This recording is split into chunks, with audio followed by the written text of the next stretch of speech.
예정철 교수님은 학력은 뭐 다 이래 잘 보시고요.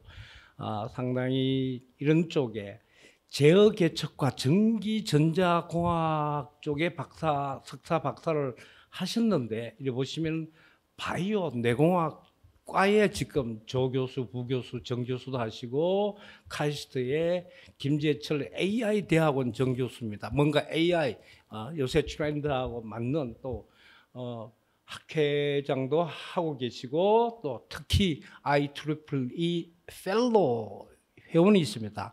여러분도 잘 알겠지만 펠로우라는 것은 그 학문 분야에서 그 학회에 있는 분의 1% 전후에 전 세계뿐만 셀렉트를 하기 때문에 우리 예정철 교수님께서는 IEEE 학회에 전 세계에서 1% 안에 들어가신다는 걸 증명하는 겁니다. 그 여러분들도 대학원생들도 아시겠지만, 예 교수님 먼저 일찍 올라오셔가 예 교수님에 대해서 간단히 앉아 계시죠. 거기 그냥 아무나 올라가는 게 아닙니다. 그 자리가. 우리 카이스트의 예 교수님께서는 방금 소개해드렸다시피 바이오 및 뇌공학을 학과를 거쳐가 현재 카이스트의 AI 대학원에 계시고, 예 교수님은 의료 인공지능 분야의 세계적인 전문가가 있습니다.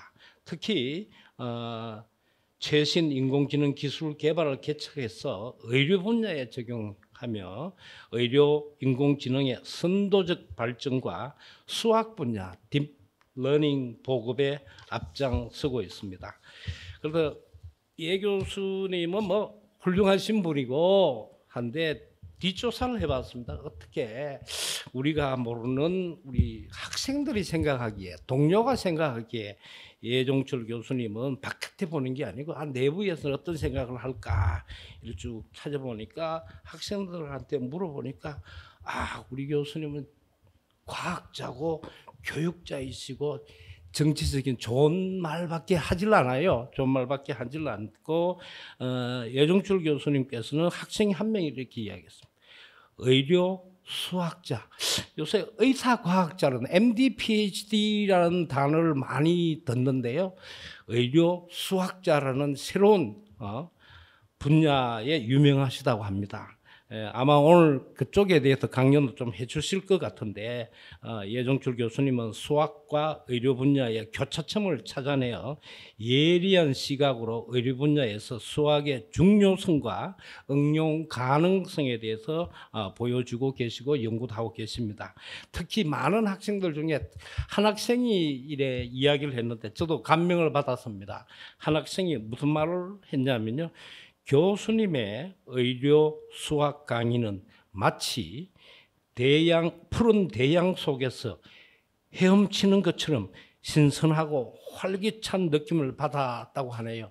정말로 그런지 오늘 교수님을 모시고, 오늘 제목은 강의 제목은 영문제의 이해하기, 난 제목 자체도 저거 이해를 잘 못하겠는데, 영문제의 이해하기 쉬운 진실을 찾아서라는 제목으로 오늘 강연을 해 주시겠습니다. 우리 예 교수님 앞으로 강단에 올 때 다들 일어나서 큰 박수로 맞이해 주세요. 예 교수님, 자, 자리 일어나 주세요.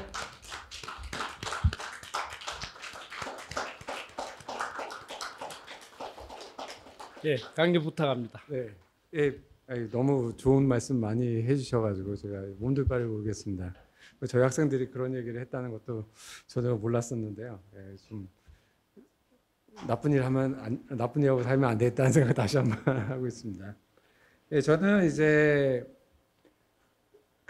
지금 현재 하이스 AI 대학원에 있고요. 그 전에 아까 말씀하신 것처럼 바이오민 뇌과학과에 교수로 있었고, 저는 주로 인공지능 의료 쪽이라든지 아니면 또 인공지능의 펀더멘탈한 그런 구조라든지 이런 것들에 대한 다양한 연구들을 진행을 하고 있습니다.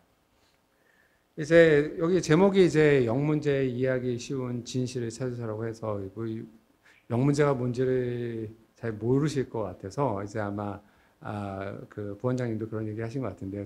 과연 우리가 관심이 가지고 있는 영문제가 뭔지, 그리고 그게 도대체 의료 인공지능이랑 무슨 관계가 있는지 좀 더 말씀해 드리도록 하겠습니다.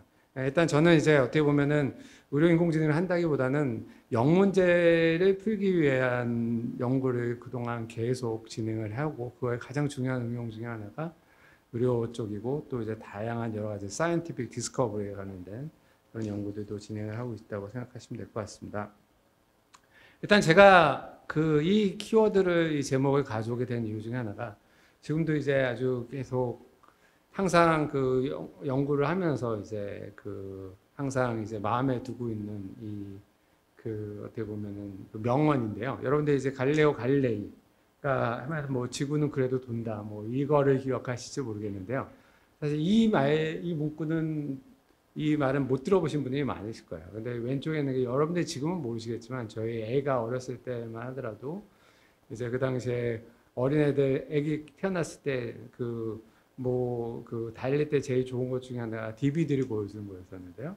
그 중에서 이제 베이비 아인슈타인이라는 비디오가 있었습니다. 시리즈가 있었는데 그 중 시리즈 하나 중에 이제 베이비 갈릴레오라는 시리즈가 있었는데 거기 글자들이 하나도 안 나오고 맨 마지막 중간중간에 하나 나오는 게 이런 키워드가 있었어요. All truths are easy to understand once they are discovered.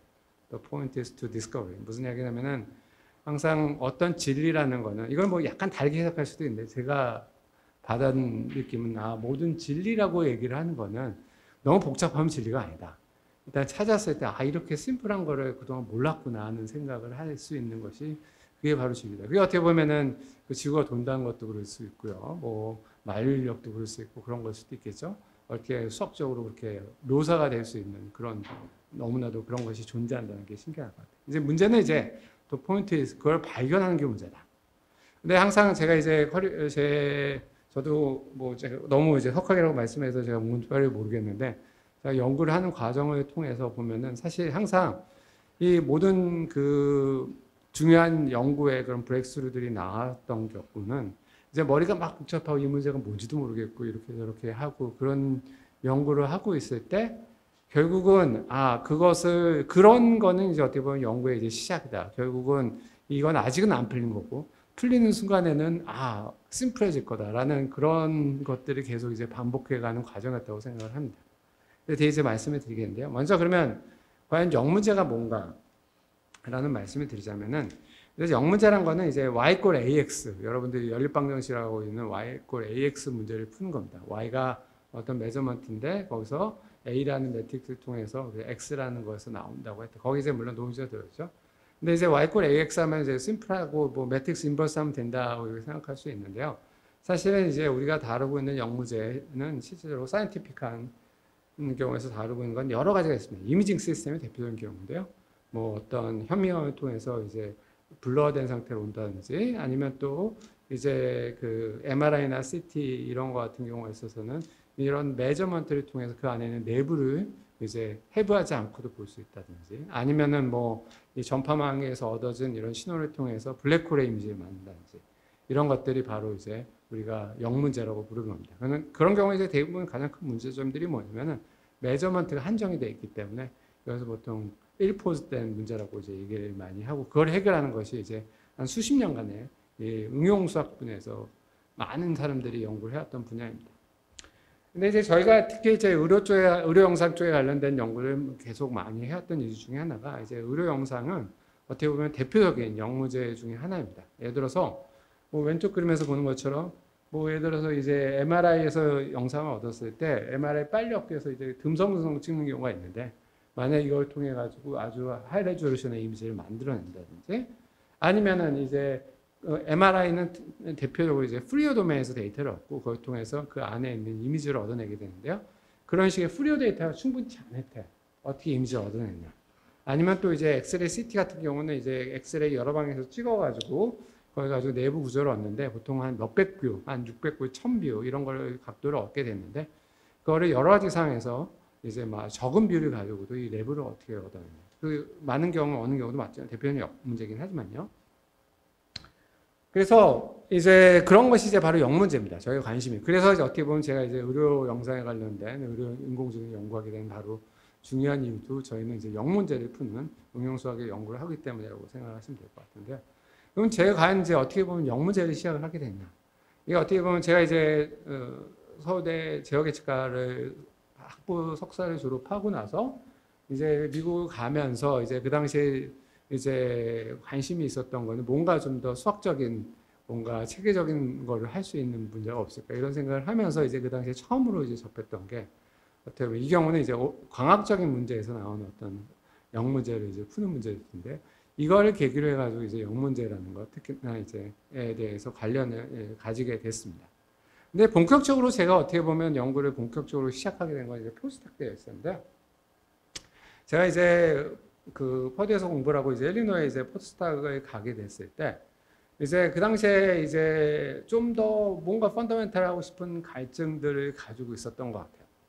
근데 그 당시에 이제 제가 여기 오른쪽에 보이는 게 저희 포스닥 지도 교수님으로 이제 요란 브라슬라라는 교수님이신데, 근데 이제 박사 말년차에 한번 이분한테 이메일을 보냈어요. 제가 이분의 논문을 보고 감명을 받은 게 있어서 이분은 워낙 이제 천재로 유명하신 분이었는데, 근데 아주 럭키리 그 사람이 오라고 해가지고 이제 일리노이를 이제 가게 됐습니다. 근데 그 당시에 이제 그 요란 교수님이 이제 얘기를 하면서 문제를 줬던 게 하나가 자기가 아주 좋은 아이디어가 있는데 아무도 지금 사람들이 생각 안 될 것 같다. 이게 뭐냐면은 결국은 이제 보통 이제 푸리어 트랜스폼 같은 거로 이제 데이터를 얻는 경우들이 많이 있는데 그 경우에서 이제 아주 데이터가 적게 얻었을 때도 우리가 복원을 할 수 있을 거다. 영상을 얻어낼 수 있을 거다. 옛날에는 이제 보통 나이키 샘플링 티오리에서 풀 데이터를 얻어야지만 이미지를 얻을 수 있는데 할 수 있다. 왜냐하면 엣지가 아주 스파르스하니까 거기 가지고 하자. 실제 이 문제가 나왔던 거가 그 당시에 이제 저희가 그 프로젝터로 포닥을 제가 했던 게 이제 그 레이더 관련 이미징 관련된 프로젝트를 록히드 마틴이랑 같이 했었는데 그때는 이제 라디오 방송국에서 나온 전파가 반사된 몇 개 안 되는 데이터를 가지고 영상을 얻어내자라는 프로젝트였어요. 그래서 그런 관점에서 이게 불가능할 거라고 사람들이 생각했지만 이 교수님은 될 거다. 그래서 그런데 저는 이제 아까 말씀드린 것처럼 이 교수님에 대한 워낙 그 논문을 보고 감명을 받은 것도 있고 그렇기 때문에 이 사람이 하는 건 다 맞을 거라고 생각을 했어요. 그래서 될 거다라고 생각을 하면서 그 당시에 처음으로 이제 논문을 썼던 그거에 관련된 이제 스파르스한 이건 스파스 리커버리라고 하는데 적은 데이터 가지고 리커버리하는 것이 가능하다는 것을 처음으로 그 당시에 논문을 썼습니다. 이제 스파스 프리어 스탬프. 근데 어떻게 보면 이게 참 지금 돌이켜 보면은 상당히 제가 럭키한 부분이 많았던 게 아주 중요한 시기에 어떤 새로운 학문의 흐름에서 중요한 변곡점에 중요한 사람들이 같이 있었던 것 같아요. 어떻게 보면 요란 브레설러 교수님이 이 분도 아주 중요한 분이었고 이 분의 얘기했던 이런 스파스 리커버리라는 그런 토픽이 있었는데 그 당시만 하더라도 아무도 이제 안 하고 있었던 때였었는데요. 근데 불과 몇 년 후에 이제 이 신호처리, 저는 어떻게 보면 신호처리 하는 사람인데요. 시그널 프로세싱 분야에 이제 가장 중요한 토픽으로서 이제 나왔던 게 이제 압축 센싱, 이제 컴프레스 센싱이라는 분야입니다. 이건 뭐냐면은 한마디로 적은 류의 프리어 데이터를 가지고 이미지를 만들어내는 것이 가능하다는 걸 이론적으로 보였던 페이퍼고 그 뒤로 많은 사람들이 이런 걸 이용을 해가지고 MRI 리컨스트럭션 한다든지 이미징의 문제를 푼다든지 이런 분야들이 시작이 되기 시작했어요.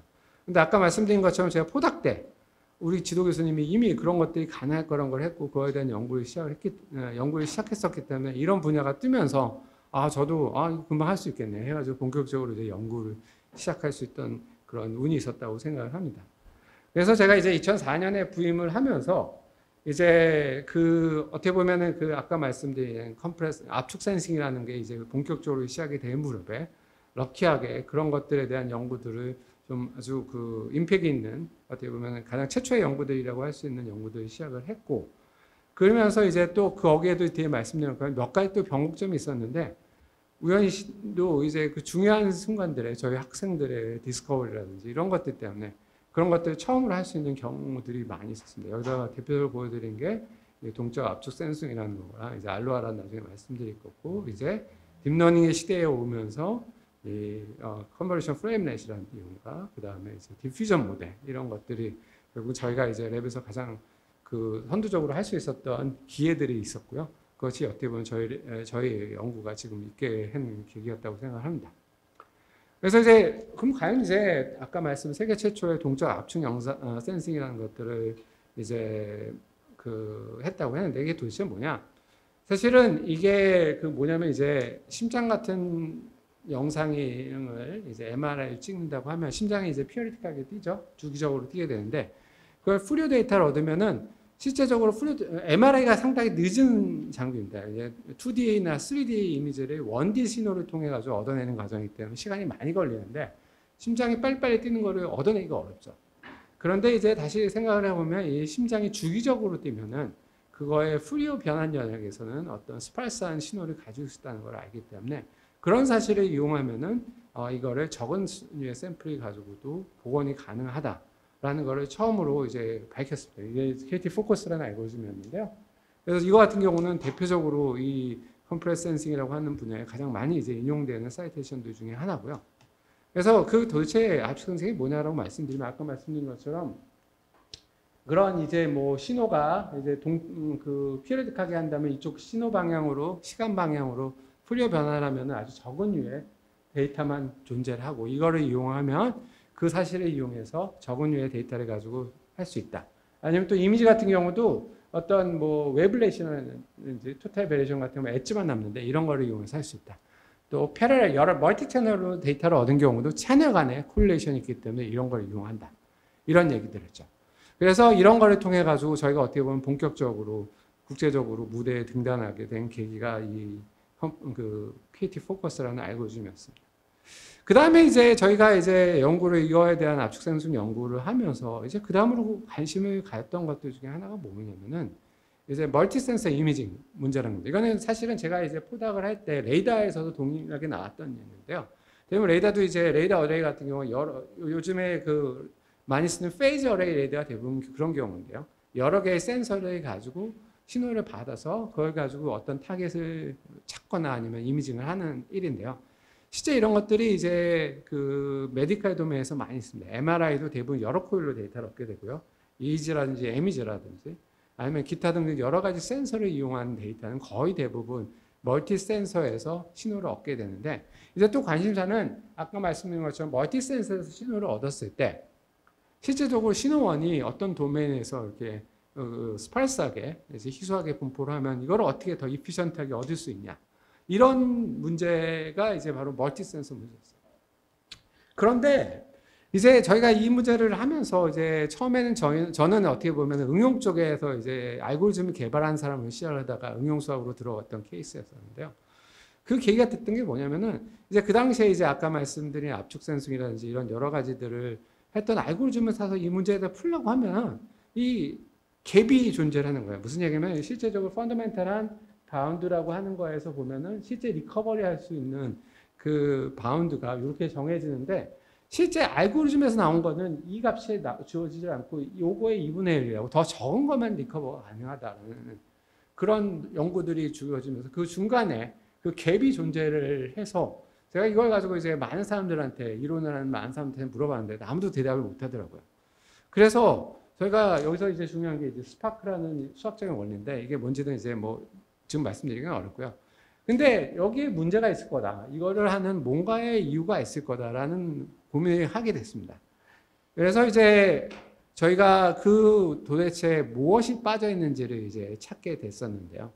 그런데 이제 저희가 그러면서 그 당시에 이제 포닥으로 왔던 저희 그 수학과 출신의 학생이 있었는데 이 친구도 아주 스마트하고 아주 천재 같은 친구였었는데 이 친구 보고 아까 말씀드린 어떻게 스파크라는 게 늘어날 거다. 멀티 센서로 가면. 그렇게 생각을 했는데 한 몇 주 동안 고민하다면 교수님 미안한데 그 늘어나지 않고 줄어드네요. 이렇게 얘기를 하더라고요. 그러면서 미안하다 그러더라고요. 그런데 어떻게 보면 교수의 역할이 사실은 어떻게 보면은 그 발견된 사실을 그대로 믿으면서 거기서 새로운 숨겨진 거를 발견하는 거가 중요하다고 느꼈던 게 이 친구는 줄어든다고 생각을 해서 문제가 풀리지 않았다고 생각했는데 달리 곰곰이 같이 생각을 해보니까 이게 우리가 찾던 솔루션이라는 걸 알게 됐습니다. 그래서 저희가 그 당시에 이제 이걸 통해 가지고 밝혀낸 이 Artificial Information Theory라는 정보 이론의 이제 그 탑저널이었는데 그 당시에 실렸던 페이퍼인데 이거 같은 경우도 한 수백 번 정도 사이테이션이 되어 있는데요. 이제 결국은 그동안 사람들이 찾지 못했던 그 갭을 극복할 수 있는 것이 이 스파크 리덕션 프린시플이라는 것을 알게 됐습니다. 그래서 이런 식의 어떻게 보면 저희가 처음으로 제가 이제 알고리즘만을 하다가 이론적인 연구들, 수학적인 연구들을 이제 시작하게 된 계기가 됐었는데 그러고 나서 이제 생각을 하다 보니까 이제 아주 또 다른 미싱 고리가 있다는 것들 영상 복원에서 특히나 메디컬이나 이런 거에서 있다는 걸 알게 됐어요. 무슨 얘기냐면은 아까 말씀드린 것처럼 이제 데이터가 이제 프리오 데이터를 이렇게 전체 프리오 공간에서 데이터를 풀로 얻으면은 이제 인버스 프리오 트랜스폼하면 이제 이미지가 나오는 게 이제 스탠다드한 방법인데 사람들이 이제 이 컴프레스 센싱이나 압축 센싱에서 하는 거는 적은 유의 데이터들을 가지고 얘를 복원을 하기 위해서 얘가 실제로 어떤 뭐 스파르사라는 걸 이용해서 얘네들 간의 옵티마이제이션 문제를 풀어가지고 이 문제를 풀고 있는 것이 이제 앞에서 말씀드린 여러 가지 압축 센싱의 기법이었어요. 저희도 그렇게 했었고. 그런데 실제 또 잘 생각하면 얘를 어떻게 잘 인터폴레이션을 하면 여기서 이제 프리오 트랜스폼 하면 될 것 같은데 그냥 인터폴레이션 절대 되질 않아요. 그러니까 뭔가가 여기 있을 건데 이게 도대체 뭘까? 라는 것들이 이제 계속적으로 이제 궁금을 했었던 거죠. 근데 이제 그 당시에 정보가 나왔던 게 이 프리오 도메인 데이터들을 모아가지고 걔네들의 어떤 특정한 행케 구조라는 것의 구조로 만든 다음에 그래서 그게 구조의 그 차수가 적다는 걸 이용하면 인터폴레이션이 할 수 있다는 실험적인 결과들이 나왔어요. 근데 왜 그렇게 되는지는 사람들이 아직 모르고 있었던 시절이었죠. 근데 저희 학생들 보고 그걸 하면서 한다고 하면서 저희 학생 보고 좀 이거를 하라고 했는데 이제 이미지에다가 이걸 적용을 해봤어요. 이미지가 이렇게 다 80%가 미싱되어 있는데 이 이미지 데이터를 아까 말씀드린 것처럼 이 데이터 그대로로 미싱된 것들도 모아가지고 어떤 행케 구조라고 하는 거로 데이터를 만든 다음에 그 행케 매트릭스가 저차원 행렬이 될 수 있도록 얘를 찾아주는 식으로 해서 보니까 이 보시다시피 이런 식의 그 우리가 하는 방법들은 나머지 기존의 모든 스탠다드 방법에서는 이런 텍스처라든지 이런 것들이 복원이 안 되는데 이 친구가 된다는 거야. 그래서 저는 도대체 믿어지지가 않아서 이 친구 보고 야, 너 잘못한 거다. 뭔가 프로그램 잘못한 거다. 너가 그냥 실제 추루 데이터를 거기다 집어넣어가지고 대부분 나온 거 아니냐 라고 얘기했는데 또 이제 한두 주 가다 보면 교수님 아마 하더라도 그렇게밖에 안 나오는데요. 얘기를 하더라고요. 그때부터는 이제 아까 말씀드린 여러 가지 사람들이 했던 임피리컬 오브저베이션은 프리오 도메인이었는데 이미 도메인에서 이런 일이 나타나는 게 이게 도대체 뭘까? 이런 것이 너무나도 풀리지 않는 그런 궁금증 중에 하나였었어요. 그리고 저는 이제 어떻게 보면 저의 뭐 자아자찬이라고 하면 할 수 있는 것들이 중요한 게 아니라 저는 데이터를 믿는 사람입니다. 무슨 얘기냐면 이 임피리컬하게 계속적으로 반복이 되는 데이터가 나오면은 이게 실수를 해가지고 그런 결과가 나올 거는 확률 제로라고 생각을 하거든요. 그 얘기는 뭐냐면은 어떤 이론적으로 설명이 안 된다고 하면 새로운 그걸 설명할 수 있는 이론을 찾아야 된다는 것이 저희 근본적인 생각인데요. 우리 학생이 계속 이게 된다고 하니까 이게 도대체 뭘까? 한 몇 달 동안 고민에 빠지게 시작을 했습니다.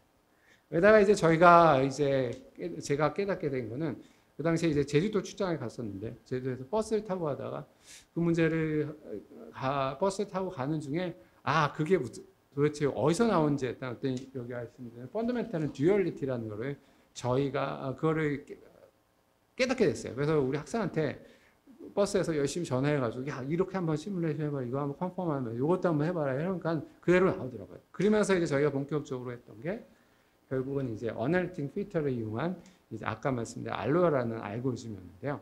이거는 저희가 이제 상당히 자부심을 가지고 생각하는 게 어떻게 보면 신호철이 가장 근간이 됐었던 중요한 연구들 중에 하나가 이제 19세기 말부터 시작된 게 이제 프로니스 메소드라는 방법이 있습니다. 그건 뭐냐면 일단 실제적으로 어떤 스펙트럼을 했어요. 푸리오 트랜스폼이 들어간 거에서 스펙트럼을 얻어내는 관계에서 그걸 해결할 수 있는 방법으로 나왔던 것들인데 그리고 그 다음에 이제 진행될 게 아까 말씀드린 컴프레스 센싱이라는 것과 그리고 또 어떻게 보면은 그 어널리틱 필터 메소드라는 여러 가지가 듬성성 나와져 있는 것들이 어떻게 보면 신호 처리의 근간을 이루고 있었던 거였는데 그 당시에 이제 저희가 깨닫게 된 거는 실제적으로 아마 좀 복잡하게 느껴질 수 있는데 한마디로 말씀드리면 이런 얘기입니다.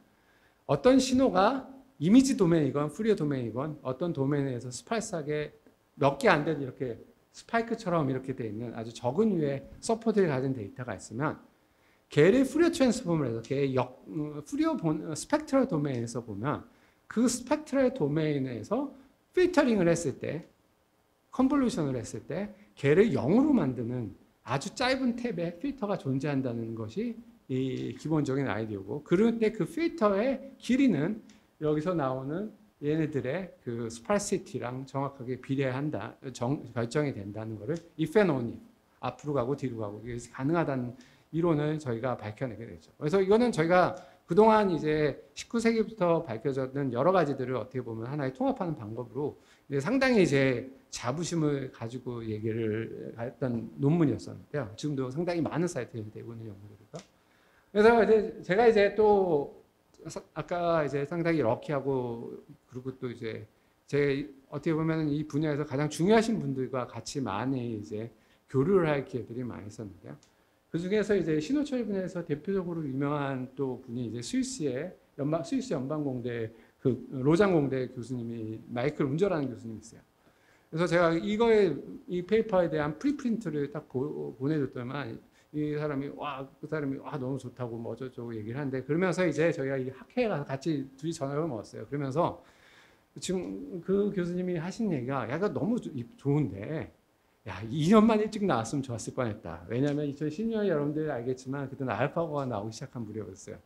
왜냐면 이젠 다들 딥러닝 하는데 야, 이거 옛날 신호처리 기법으로 해가지고 하면은 그만큼 야, 사람들이 주목을 안 받을 텐데 야, 1년만 일찍 나왔어도 좋았을 뻔했다라고 얘기를 하더라고요. 그래가지고 이런 얘기를 들으면서 이제 또 나름대로 이제 오기가 생겼죠. 오기가 생겼던 이유들 중에 하나가 저희가 사실 2016년에 아까 말씀드린 건 이제 알파고라는 것이 이제 본격적으로 나오기 시작을 했는데요. 저희 그때 사실 2016년에 저희가 이 알파고를 보면서 사실 딥러닝이 뭔가 될 거라는 생각을 하면서 사실 이걸 가지고 저희가 이제 영상 복원에 관련된 연구를 하는 거에 그 딥러닝을 이용해서 영상 복원을 해서 CT 복원을 하는 것들이 가능할 것 같다는 생각을 해서 우리 학생 보고 우리 여기 있는 이제 학생들 보고 해보라고 해서 했더니만 한 며칠 하더니만 결과가 가져왔는데 너무 결과가 좋은 거예요. 그래서 그러면은 이제부터는 그동안 했던 압축생은 다 접고 딥러닝을 해야 된다라고 생각하면서 이제 본격적으로 시작을 하고 있었던 무렵이었기 때문에 그 마이클 운저 교수님이 그런 얘기를 하면서도 이제 어떻게 보면 모티베이션이 됐었죠. 근데 이제 이런 연구를 하면서 이제 특히나 저희처럼 신호처리라든지 응용수학을 하든지 이런 사람들이 처음에 이제 이런 인공지능 AI를 잘 받아들이지 않았던 이유들 중에 하나가 이게 말이 안 되는 뭔지 모르는 현상들이 너무 나타나요. 예를 들어서 이제 신호처리의 논문 그런 쪽의 논문을 쓰면 대부분 띠오리가 있고 그 띠오리를 증명할 수 있는 시뮬레이션 내지 실험을 하고 그거에 대한 것을 이제 검증을 하는 것으로 논문을 쓰는데 이 딥러닝은 띠오리는 없는데 실험만 있고 결과가 잘 나온다. 이렇게 하니까 도대체 믿을 수가 없는 거죠. 그래서 많은 사람들이 이제 수도 사이언스라고 생각을 하던 무렵이었어요. 저희도 이제 생각을 했을 때 이게 되게 이상한 게 이제 저희가 이제 영상 복원할 때 사실은 가장 많이 쓰는 뉴럴 네트워크 아키텍처 이제 유넷 아키텍처인데요. 저희가 이거를 가지고 예를 들어서 보통 이거는 원래 세그멘테이션 나왔던 건데 이 세그멘테이션 네트워크를 가지고 디노이징에 노이즈를 없애는 거에 그 노이즈 클린한 거랑 이걸 집어넣어가지고 트레이닝해도 잘 돼요. 그리고 심지어 슈퍼레졸루션 하는데도 잘 돼요. 그리고 심지어 이제 이미지 인페인팅 데이터만 바꿔가지고 집어넣어도 잘 되는 거야. 그러니까 이게 그동안 우리가 알고 있었던 어떤 이론적인 거나 신호처리 기법에서는 전혀 다른 얘기입니다. 예전에는 새로운 문제를 풀기 위해서는 새로운 띠오리가 나오고 새로운 알고리즘이 나와야 되는데 하나의 알고리즘으로 데이터만 바꾸니까 모든 게 다 된다는 거죠. 그게 어떻게 보면 너무나도 이제 미스터리의 초기에 이제 딥러닝 하는 사람들의 가장 미스터리 중에 하나인데 저희도 사실은 이 연구를 시작을 하면서 결과는 잘 나오지만 이제 암마에도 저희 백그라운드가 신호처리 백그라운드 보니까 이런 신호처리 소사이티에서 인정을 받고 특히나 저희가 이제 같이 의사 선생님들도 왜 이게 되냐를 계속 물어봅니다. 이것들이 왜 될까에 대한 고민들을 이제 시작을 하게 됐습니다. 근데 이제 저희가 또 제가 그러면서도 또 아주 또 흥분했던 순간들 중에 하나였었는데 제가 2017년에 이제 포르투갈에 리스본에 학회가 있어가지고 갔었는데 요 밑에 보는 게 뭐냐면은 제가 호텔에서 아침 먹는 게 너무 비싸가지고 요 걸어가면 아주 이쁜 빵집이 있어서 거기서 커피랑 빵을 먹는 걸 매일 아침에 갔었는데 계속 그런 고민을 하고 있다가 어느 날 빵을 먹으러 가다가 그게 무엇인지를 깨달게 됐어요. 그래서 이게 왜 그러는지 더 백그라운드가 있긴 하지만 그러면 결국은 이게 무슨 일이 일어나고 있는가 그 당시에 깨달아가지고 그 당시에 이제 사실은 그 당시에 그거를 깨달으면서 이제 그때 사실 그때 이제 썼던 논문이 이제 디컨볼루션 프레임렛이라는 건데 이건 한 80페이지 이상 되는 페이퍼였고요. 그리고 제가 폴스 옵서였습니다. 그 당시에 이제 제 그걸 깨달으면서 그것들을 하나하나 풀어가는 과정이 생각했던 것들과 너무 잘 맞는 과정에서 이제 스스로 이렇게 하게 됐었는데요. 그래서 이제 가장 이제 그 뭐 10 most cited paper로도 지금 이 사이암에서 사이암 저널 이미징 사이언스에서 인정이 되고 있는데요. 그 당시에 깨닫게 된 건 뭐냐면은 이런 류의 딥뉴럴 네트워크가 있을 때 실제 이제 신호 처리하는 사람들은 이제 프레임렛이라는 웨이블렛 같은 그런 베이시스라는 컨셉을 많이 쓰게 되는데 우리가 그때 알게 된 건 인풋이 이미지가 들어왔을 때 아웃풋이 이렇게 나오면 이 두 개의 관계가 실질적으로 프레임 관계가 있다. 그래서 인코더에 해당되는 거는 이 어널리시스 베이스라는 거를 인코딩을 하고 있는 거고 이 디코더의 이 synthesis 베이스는 이 디코더에서 나오는 거다. 그 다음에 더 중요한 건 뭐냐면 그럼 기존의 이제 웨이블렛 띠오리나 이런 거랑 어떻게 차이가 있냐. 가장 중요한 건 이제 인공지능에서 가장 중요한 거는 비선형성인데요. 그 비선형한 그 렐루라는 게 이제 중간에 들어가면 이게 아주 신기한 게 렐루가 있음으로 해서 인풋이 뭐냐에 따라서 이 베이시스가 자동으로 바뀝니다. 한마디로 동일한 네트워크를 통해서 인풋을 어떻게 가지고 또 어떻게 트레이닝하냐에 따라서 얘가 인코딩할 수 있는 펑션들이 엄청나게 많이 달라질 수 있다는 거죠. 그러니까 결국은 실질적으로 옛날에는 각각의 케이스에 대해 다른 알고리즘을 만들었다고 하면 일단 트레이닝하고 나면 이미 많은 류의 알고리즘들이 뉴럴 네트워크에 들어가 있다는 것들을 이걸 통해서 알 수 있게 된 거죠. 그게 어떻게 보면 이제 저희가 어떻게 보면 딥러닝의 본격적으로 이론으로 이제 알게 된 이제 중요한 계기였습니다. 그러고 나서 이제 또 그 이제 딥러닝 열심히 이제 하고 있다 보면 이제 어느 정도 처음에 열심히 하다 보면 어느 정도 이제 좀 남들도 다 하고 그러면 뭔가 새로운 뭔가가 있을까 하고 이제 궁금하던 처에 또 어떻게 보면은 한 번의 기회가 있었다고 생각을 하는데요. 그건 뭐냐면은 이제 그 어떻게 보면 저도 이제 코로나 때 이제 코로나 시기에 이제 많은 것들 좀 도움을 받고 깨닫기도 하고 그랬던 시기였던 중에 하나인데 이것도 대표적인 케이스였는데요. 그 저희 방에서 이제 그 연구원으로 있다가 이제 그 벤지오 그룹 그 캐나다의 벤지오 그룹에 이제 박사과정으로 갔었던 이 임재현 학생이라는 친구 밀라에서 이제 공부하고 있었는데 이 친구가 그 당시에 코로나 때문에 그냥 거기도 다 이제 블락아웃 거기 락아웃이 되니까 그냥 한국에 들어왔어요. 한국에 들어와가지고 한국에 온 김에 그냥 세미나만 안 되겠냐 그러더라고요. 그래서 줌으로 한번 세미나를 해보자 해가지고 해서 이 친구가 이 당시에 이런 연구를 해서 하는데 여기서 스코어 펑션이라는 게 있죠. 그래서 스코어 펑션이라는 걸 얘기를 하는데 저기 도대체 이게 뭐냐. 그런데 이 친구 얘기는 이걸 이용을 하면은 그 당시에는 이제 많은 사람들이 이제 겐이라고 해서 제너레이티브 생성 모델 중에 겐이라는 걸 많이 연구할 텐데 겐보다 성능이 훨씬 더 좋은 알고리즘을 만들어줄 수 있고 연구를 많이 한다는 거예요. 그래서 그래서 도대체 뭐냐. 그래서 디퓨전 모델이라는 건데 그래서 디퓨전 모델을 하면은 지금 여러분들은 디퓨전 모델 하면 다 알죠. 스테이블 디퓨전이라든지 요즘에 오픈AI의 소라도 대표적인 디퓨전 모델인데 이미지 생성의 이제 스테이트 오브 아트인데 근데 이제 디퓨전 모델을 할 수 있다는 거예요. 그래서 저희도 이제 궁금해가지고 본격적으로 이제 디퓨전 모델이라는 거를 공부를 시작을 하게 됐습니다. 그래서 어떻게 보면 국내에서도 가장 처음으로 이제 디퓨전 모델에 관한 연구를 하면서 그 논문들을 썼고요. 그리고 저희의 관심은 아까 말씀드린 영문제였어요. 이게 생성이 잘 되면 이거를 이용해서 어떻게 보면 영상 복원을 잘 할 수 있는 방법이 없을까? 해가지고 분명히 될 거다. 해가지고 저희가 이제 저희 학생 중에 그 전에 이제 아까 말씀드린 아주 스파르스한 데이터에서 후려 데이터에서 영상을 만들어내는 걸 컴프레스 센싱으로 풀려고 했었는데 그거에 한번 이 디퓨전 모델 한번 사용을 해보자라고 해서 저희 이제 학생이 이제 처음으로 이제 시켰더니만 한 1, 2주 후에 결과를 가져왔는데 이게 바로 이제 그 처음으로 이제 디퓨전 모델을 기반으로 해서 이런 영문제를 풀 수 있다는 걸 밝혔던 페이퍼입니다. 그리고 지금은 이제 아주 스탠다드한 방법들이 돼서요. 사실은 이제 모든 영문제를 푸는데 가장 스탠다드한 방법은 가장 하이 퍼포먼스, 소타라고 할 수 있는 방법들이 이제 디퓨전 기반으로 이제 되는데요. 그러면서 이제 저희가 이걸 연구를 하면서 그럼 왜 이게 잘 될까? 그럼 어떻게 하면 최적화할 건가?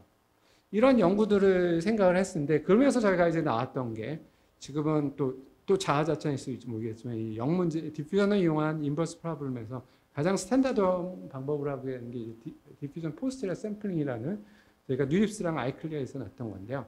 그 당시에 이제 디퓨전을 공부를 하면서 저희가 어떤 구조를 알게 됐냐면 실제적으로 디퓨전 어떤 영상들이 이제 분포되어 있는 공간이 있을 때 거기다 디퓨전과 노이즈를 입혔다가 노이즈를 하나씩 벗겨가는데 노이즈를 입히면 이게 전자궤도처럼 여기 있던 게 이렇게 디스크릿한 궤도로 트랜지션이 된다는 걸 알아냈어요. 그러면 결국은 우리가 영상 복원을 하면 여기서 여기로 오는 과정인데 이제 어떤 데이터 피델리티를 만족하는 과정으로 오는 과정인데 이 디스크릿한 궤도이기 때문에 이 디스크릿한 궤도에 떨어지도록 얘네들의 궤도를 변환을 시키는 방향으로 최적화를 해야 된다.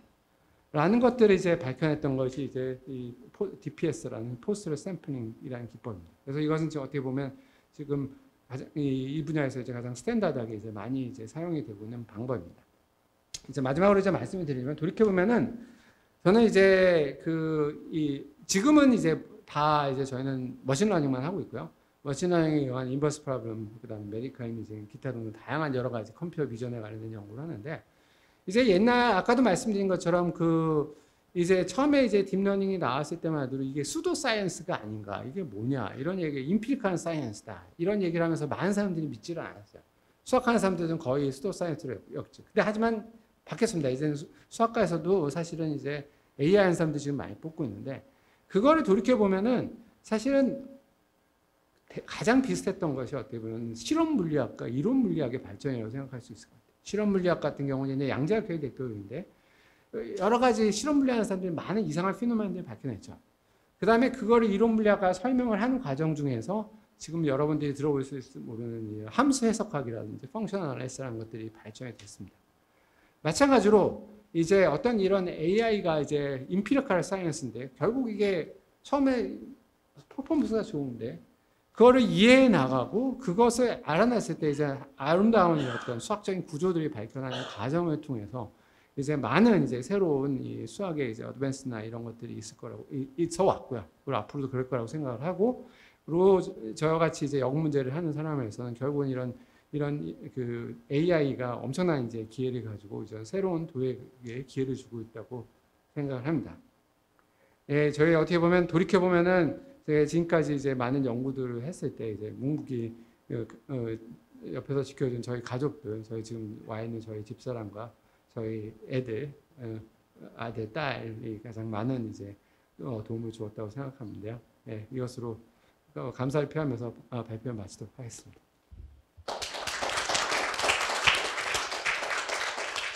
네, 간단한 질문 한 분만 받겠습니다.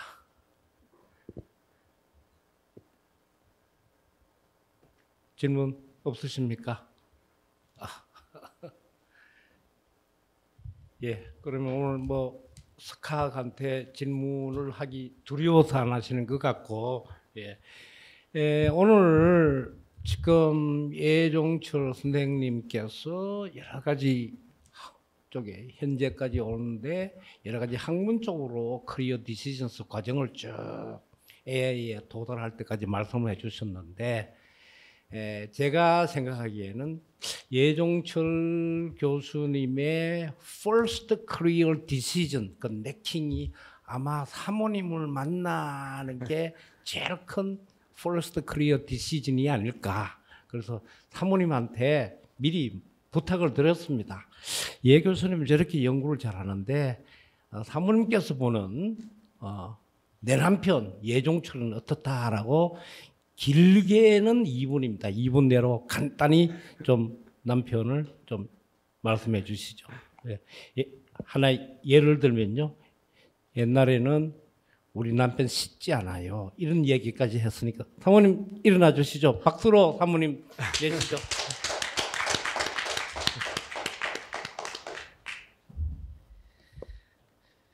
제가 오늘 이런 부탁을 받을 줄 알았으면 오지 않았을 텐데 그래서 아까 말씀을 시작 전에 주셔가지고 제가 곰곰이 생각을 해봤습니다. 그래서 사실 저는 남편이 무슨 일을 하는지 잘 몰라요. 제가 일하는 분야랑 너무 다르기도 하고 그래서 오늘 좀 이해를 해보려고 되게 열심히 들었는데 사실 아직도 잘 모르겠습니다. 그리고 뭐 영문제 이런 거 하는지도 오늘 처음 알았습니다. 그리고 사실 남편으로서 이제 나 아버지로서를 어떻게 얘기를 해야 되나 이제 생각을 해봤어요. 근데 사실 제가 아이들이 뭐 어리고 결혼 초기에는 남편한테 불만이 많았습니다. 왜냐면 너무 이제 연구에만 몰두하고 그런 모습이 좀 왜 우리랑 놀아주지 않나 이런 불만도 많았었는데 지금 이제 아이들이 많이 크고 저희가 아이들이 자신의 길을 찾아가는 모습을 보면서 이렇게 남편이 이렇게 열심히 살아가는 그런 삶의 태도가 아이들한테 정말 큰 영향을 미쳤다고 생각합니다. 저를 포함해서. 그래서 남편한테 정말 크게 감사하고 뭐 앞으로는 우리랑 조금 더 놀아줬으면 좋겠다.